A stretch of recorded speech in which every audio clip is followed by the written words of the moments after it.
It's time to take command with former NFL tight end Logan Paulsen and former Commanders beat reporter Craig Hoffman. Take Command podcast on a Friday. What's up? What's happening? Craig Hoffman, Logan Paulsen, and Logan, we have the 16th pick. It is Emmanuel Forbes. It was indeed the Commanders who took it. Unlike many of our mock drafts and trade scenarios where we tried to trade down did trade down, some Commanders ultimately stay put. Ron Rivera saying afterwards they didn't get any calls this year, which, by the way, not very surprising because the pick right before them, the Jets, took forever. And I'm assuming that was because they wanted to trade down and nobody wanted to come up and bite. And I would say once that happened, I figured the Commanders were probably going to have to stay put at 16. That if there was no one biting on 15, why would you bite on 16? And thus they stay put and they take the guy who was the number one corner on their board outside of Devin Witherspoon. So number 2 overall in Emmanuel Forbes out of Mississippi State, 6'1", 166. So extremely light, but incredible production at Mississippi State. Ball hawk, which is exactly what they wanted. What do you make of the pick?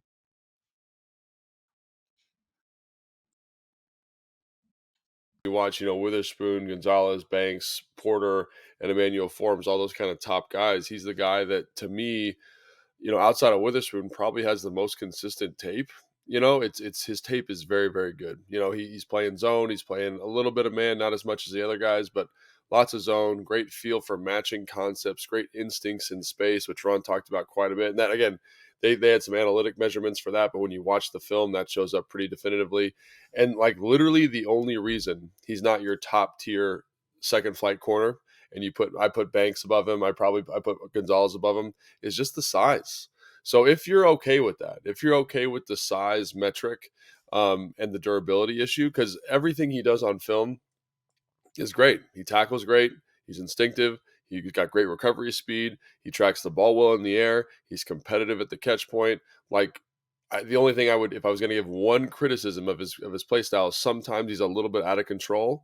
His footwork's a little bit off, but then the more you watch him, you kind of realize that's just how he is. He's kind of got this, you would understand this coach in sprinters. He's got this really kind of forward tilt to his run. So his back pedal sometimes looks a little awkward, but that's just kind of him. So I don't think it's deleterious in any way. It's just literally the only thing about his film and about the process that makes you a little bit nervous, because you talk to guys in the building, you talk to guys at the combine, you talk to guys, Fred, who talks to guys at Mississippi State. He's wired the right way. He's hyper competitive, check, check, check, right? All the boxes are checked. It's just this one thing is the 166. And I don't want to say it's insignificant, right? It's significant enough that makes me nervous. And it's because there's been one player drafted since 2000, there's some 25-year period that's played in the NFL at that body weight. So it's not just a throwaway statistic because there's not a precedent for it, but the film is good. The guy seems like he's the right type of guy. I talked to him a little bit last night. He seems like he's ready to rock and roll. So I don't know, man. It literally comes down to, are you okay with the 166 number? Yeah, the way I put it on Twitter last night is I'm lukewarm but optimistic. Because like you said, if he can overcome the 166 in the way he did in college where it doesn't matter, then it doesn't matter. The one big thing that again, just a point of clarity more than a negative is how do they actually line it up in 2023? And it sounds like Ron Rivera hasn't really decided yet. It sounds like there's going to be some kind of competition, and who knows, injury can always play a part. But you now have 3 outside corners. I guess you could kick Kendall back inside. He wasn't very good the last time that he played there. He was incredible there when he was there in 2017. He was literally PFF's top graded slot corner, but that was at a different stage of his career. St. Juice started inside. Different system as well. St. Juice, obviously they started inside last year. They could go back to that, but that's a question for the spring. That's a question for the fall. As for now, you got a good football player to position you needed. And I do think that we were talking a little bit before the show, and you made a good point. Fuller, even if he's here for this year, long-term, he's not. And so this is a good process to get the guy in here and make sure that he is ready to go. Maybe he's not quite ready yet, probably is, but just in case, you have some insurance, it's good to have depth. And this is a position long-term that you definitely had a need at. They'll figure out the slot thing. They play a ton of Buffalo. So, that's going to be the the solution primarily anyway. My biggest question though, Logan, is like, why him versus Gonzalez? I know Yeah. Gonzalez was higher on your board. We did not think Christian Gonzalez would fall that far. He's got a lot of the similar stuff as Forbes. Obviously, he doesn't have quite the production in terms of interceptions, but he's 6'2", 205. Like, he's prototypical size, Yeah. incredible athletic ability.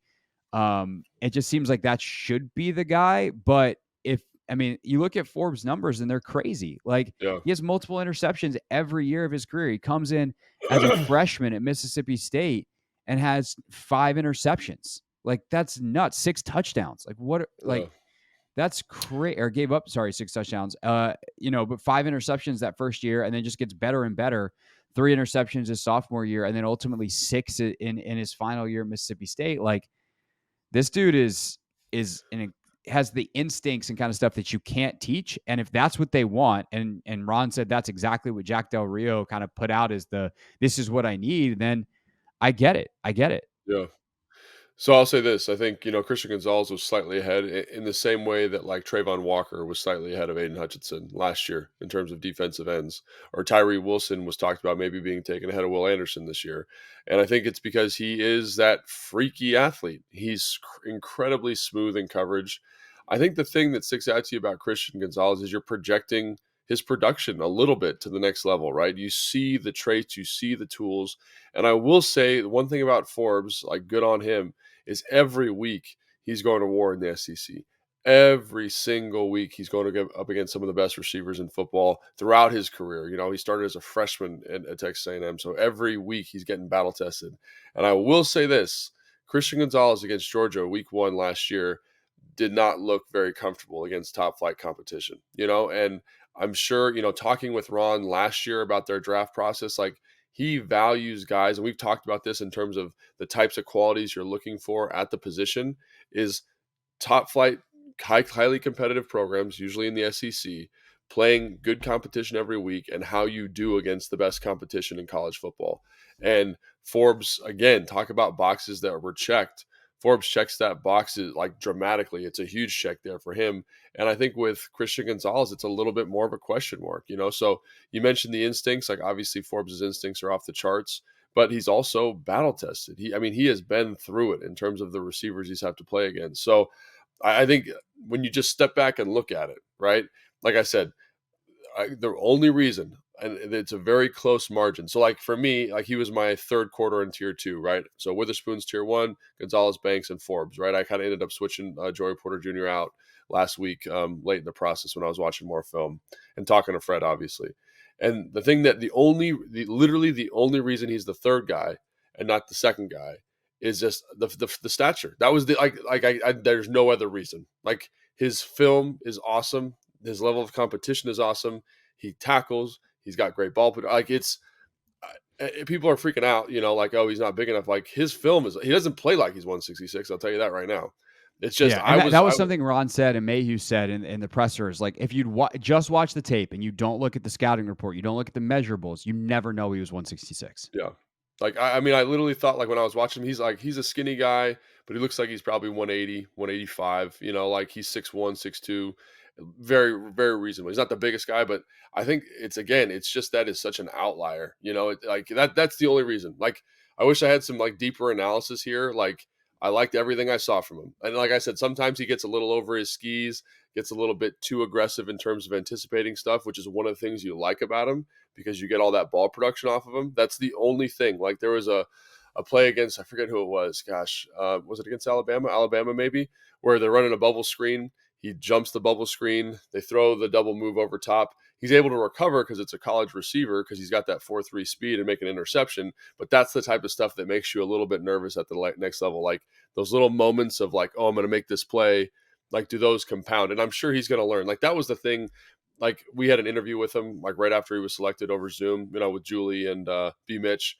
And one of the things I said, like, what do you attribute your proficiency in space to? And he's like, honestly, I just study film. I understand concepts. I understand how teams are trying to attack my zone. And that just kind of quelled all concerns I had about any of that kind of footwork stuff. You know what I mean? Any of that kind of overly aggressive stuff, because he's a guy who studies, he understands what he's looking at. So again, in terms of a guy who's ready to go, the most ready to go outside of Devin Witherspoon in this class, he is ready to go, and that's I'm ecstatic about the pick. And like we talked about, I think ideally you'd want to trade back out of 16, but I don't think Right. anybody called. I don't think anybody was there for it, and that was something we talked about extensively on the show. Like, they're in kind of that weird spot in the draft where I had one of my buddies called me last night and was like, I really think Seattle taking Devin Witherspoon at 5 as opposed to Tyree Wilson really screwed them over for a trade back position. Because if you think about it, if they take Tyree Wilson and Christian Gonzalez is sliding, talk about a guy that fits Seattle to a T, and they know Washington wants to take a corner. So how easy would it have been to go from 20 to 16 for Seattle and us to get back in that 20 range, and they still would probably get Emmanuel Forbes. So Right. yeah, And looking at like Banks going to at 25, like it definitely would have been advantageous to trade back and you get someone in that range. But Forbes was their guy, and like we talked about like kind of the phrasing of stick and pick. They got stuck. yeah, They had to yeah, pick, and they got the guy that they wanted. And Ron called his shot in the morning, which wasn't exactly a hard shot to call, though. And that's kind of the point, right? Is it wasn't a hard shot to call because there was basically zero chance that Emmanuel Forbes wasn't going to be available. right, I guess there were some surprises to guys that went before them that we did not expect. Jameer Gibbs, for instance, yeah, you're pretty stunned that he comes off the board as early as he did. But there yep, was a 99.5% chance that Emmanuel Forbes was going to be on the board for you at 16. The question is, would you be able to trade back to 18, 19, 20, yeah, 25 and still get Forbes plus pick up another pick? Ultimately, the answer was no. Oh, darn, we got the guy who's not really that big of a reach. The other thing I want to say about Forbes real quick, though, that I don't know that I fully appreciated until you're like, oh, he's really the guy, and you dive in a little bit more. Like, he's light, but he's not. It's not like he's also small. He's not 5'8", 166. He's like 6'1", 6'2". yeah. It's like six And one and a so, half, big guy, so or tall guy. yeah. And so yes, is he going to get bodied by AJ Brown? Sure. So did Benjamin St. Juste. So did basically every other corner in football. But, when you talk about some of these other longer, receivers that aren't quite the powerhouse that an AJ Brown is, he's going to be fine in terms of a length situation. You're not going to be able to just go throw jump balls over him all day and pick on him in that way. The way that teams might try to pick on him is obviously like a screen game situation, which is risky. Like you said, he can jump it, and that becomes, and he's not afraid to stick his nose in there. But make him a, not a pass defender, but a run defender. And then obviously with that in mind, running straight at him.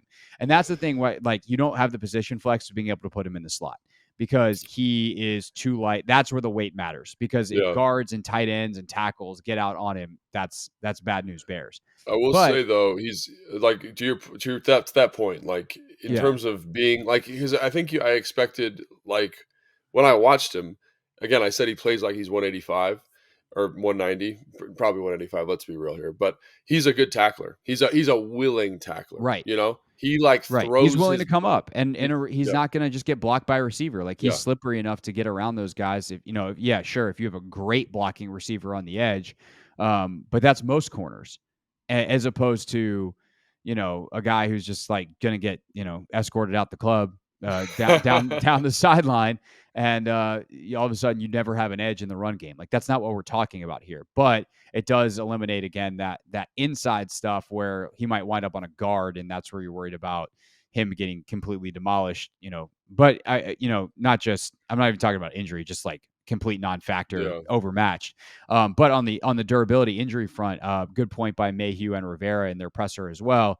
This is a dude who's a 3-year starter and may have missed a couple of practices, but has never Yeah, missed a game. So right. even though he's undersized in the weight category, he hasn't had any issues in terms of missing games. I don't know. Ron was pretty vague about this, but he said they had some medical testing that made them feel really good about his injury history. And I know Sam Forty had an article that came out talking Yep. about some of the new stuff that they're doing. So I don't know. I have no idea what the testing was, but maybe some of that kind of new analytics, injury prevention data is something that Yeah. factors into them making this decision as well. So I know Sam's article was based off stuff that they did at Exos. yeah, Forbes was not an Exos guy. I know because I checked last night because I right, always love to have the trainer on if that'd be if he's cool. an Exos Yeah, guy. So I got to figure out where he trained and then I'll get in contact with whoever that was. But Forbes was not an Exos guy. But I'm just saying assuming that Exos as an isn't the only example. ones with the test. Yeah, as an I example. So, presume that Chad and the strength staff at the Commanders and most NFL teams have the same kind of testing, and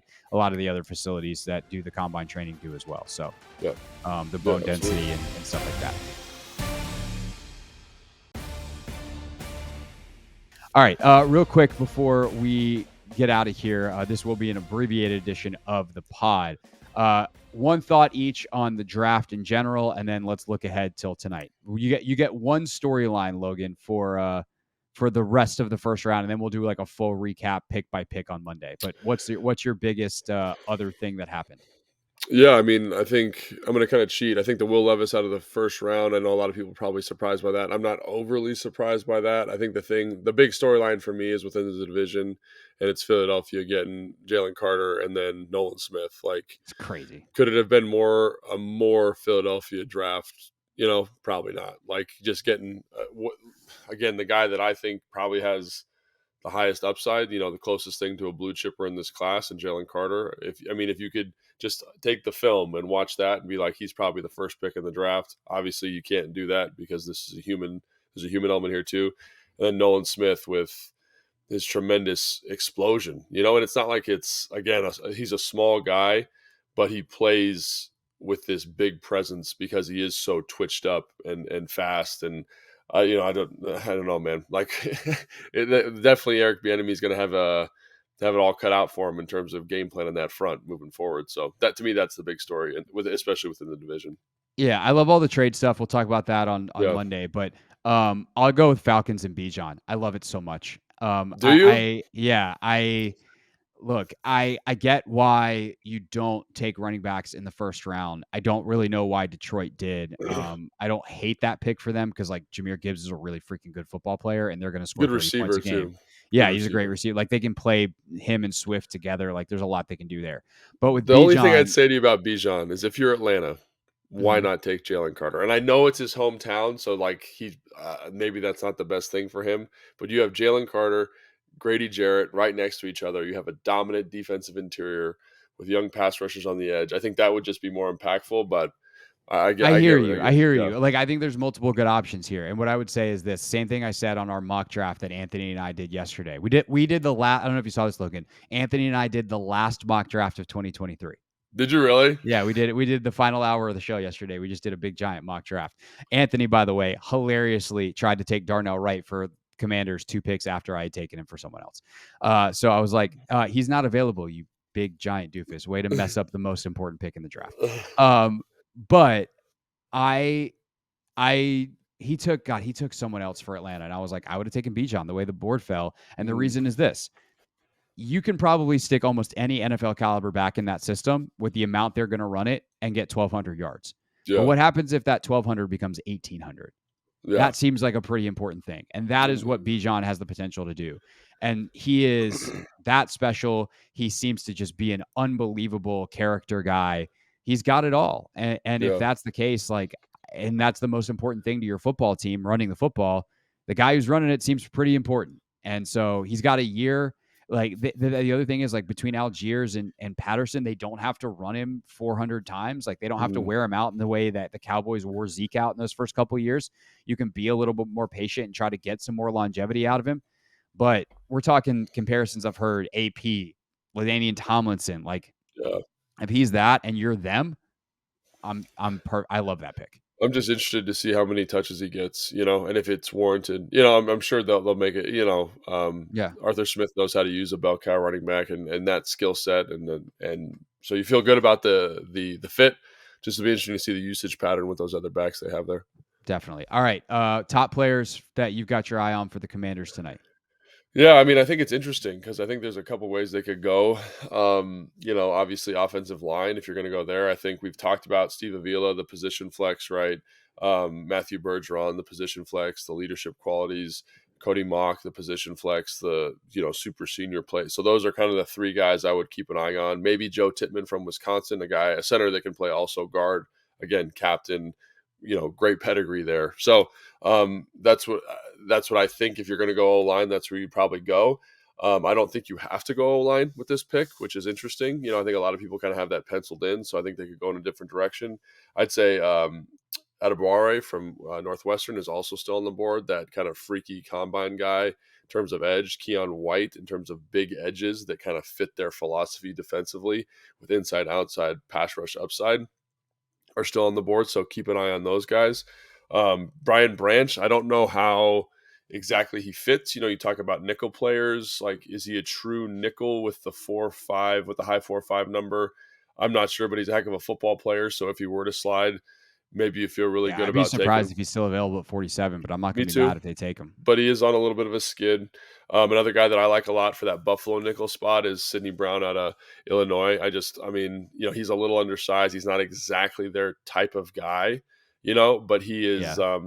He's just fun player to watch. He reminds me of like Bob Sanders, just like a small, rocked up, hyper physical, hyper twitchy, guy who loves contact. So I really enjoy that. And then I guess if you're going linebacker, Diane Henley from Washington State's on the board. And I'm not sure he fits what they want, but Drew Sanders would be another guy, kind of pass rush upside linebacker, off the ball, 6'5", can get in throwing lanes. So am I forgetting a position there? I think that's all the kind of the positions of need. I mean, tight end is the other one that a lot of people like. Yeah. So obviously Sam Musgrave, Laporta, Mayer's still on the board. Laporta, Darnell Washington. I mean, I don't think they go Darnell Washington, but those are three guys that are pretty good. And then obviously the kid from what's his name? Kuntz, Zach Kuntz from Old Dominion. Like, talk about a guy that is a Commanders type player at the position, like that 6'8" hyper athlete. Like, I mean, think about, like, just look at the young guys they have. Like, come on, they have a type, and that's a guy that fits their type. Musgrave, another guy that kind of fits that mold too. So it'll be interesting to see. Yeah, it is interesting though. We talk about the type. They've had a type, but they got a new OC. So is there, does the new OC and Bieniemy want a different type? But their type is what the NFL typically is wanted at tight ends, which is traits guys that they can then coach up and get the best out of. I think going O-line with 47 makes the most sense as long as one of those guys is there. If like Bergeron, if the decision is even like Bergeron and Branch, as much as I love Branch, like eventually you got to think about what you need as a football team. And I would probably go Bergeron. So we'll see. I just think, don't lock yourself into O-line. You know what I mean? Like, that's something that even in the first round, you got to remind yourself, like, they have evaluations on players. And if it's a good evaluation on someone that, like for example, like I know, like Lucas Van Ness, we've talked about on this podcast, like there were people in the building that were very high on him, and they should have been, right? And if he had been there, do they go Lucas Van Ness? Like that's just, and everyone's like, oh, we don't need an edge or whatever. But just remember, guys, like they've got evaluations, they got guys they like, so keep that in mind. Yeah, and hopefully they're right on those guys. If not, we new people picking players. That's how the league works. All right. I will have more today on the Hoffman Show as we're putting this out this morning. Hopefully by the time you listen, you got time to flip on over and check us out 4 to 7 on the Team 980. And then we will do, at some point this weekend, we'll record like a mega recap. Obviously, talk about the Commanders' day 2, day 3 picks, and then the rest of the NFL draft as a whole. So we will do like a mega draft recap. And then obviously, as Logan gets to watch a little more tape on these guys, we will do some more in-depth player profiles over the next couple of weeks. And then we got OTAs. They're starting. Yeah. I mean, they've already started on the workout front, but they get on the field here not too long. Ricky mini camp around the corner. So hit the ground running on the off season. It is time to go. Make sure that you like this video. If you're watching on YouTube, subscribe wherever you are watching or listening. Watching, Logan. Do it all at once. You do your listening and your watching. You do your watching right now. For Logan, I'm Craig, and we'll see you next time on Take Command. Thanks for watching this clip of Take Command. First, why don't you like it? It lets other people know that it was good, and then they should watch it too. And Logan, we have a new exclusive home for full episodes. We do. 1067 The Fans YouTube page. Go check it out and please subscribe. Yeah, do what Logan said. Do it. Very, very smart.